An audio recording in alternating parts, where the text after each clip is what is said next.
ऐसे आप सब लोग आज ही स्पेशल में हम लोग बनाने जा रहे हैं शीर। शीर के लिए मैंने लिया है 2 किलो दूध।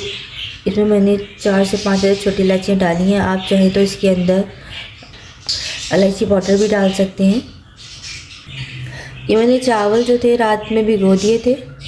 ये मैंने लिए हैं तकरीबन 1 कप का 1/4 हिस्सा, मतलब सबसे 3-4 चम्मच बड़े भर के चावलों के लिए।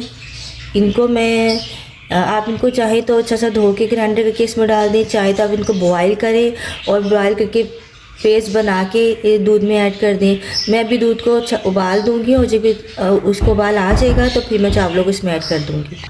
अच्छा, ये चावलों को मैंने बारीक पीस लिया है।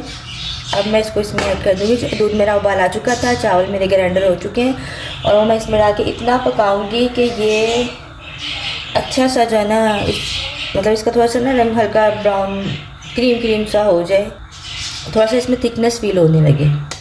अच्छा, ये मेरा देखिए अब मुझे लगने लगा था कि चावल जो अच्छे से पक गए और थोड़ा इसमें गाढ़ापन भी आ गया था दूध में। अब ये मैंने छुहारे थे, 5 छुहारे, इनको मैंने इस तरह काट लिया था, वो भी मैं इसमें ऐड कर दूँगी। और ये पैकेट है ना, जैसे आपने इसका हाफ़ हिस्सा लेना है इस पैकेट का, ये पूरी नहीं लेनी, इसका हाफ़ हिस्सा लेना है।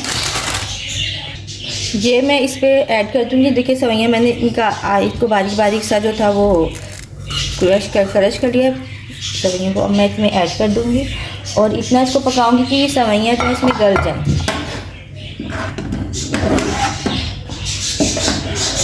मैं चीनी ऐड करूँगी। चीनी जो है ना वो हम जैसे मैंने 1/4 यानी 1 हिस्सा कप का लिया था, तो आप 1 कप भर के इसमें चीनी 2 किलो में ऐड कर दें।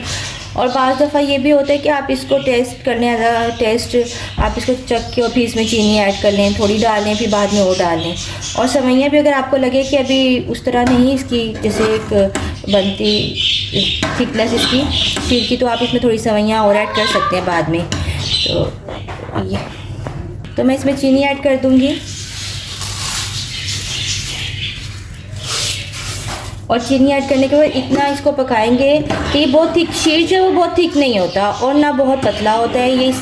तो अभी मैंने इसमें चीनी ऐड कर दिया और मैं इसको इतना पकाऊंगी कि ना तो ये बहुत थिक हो और ना ये बहुत पतला।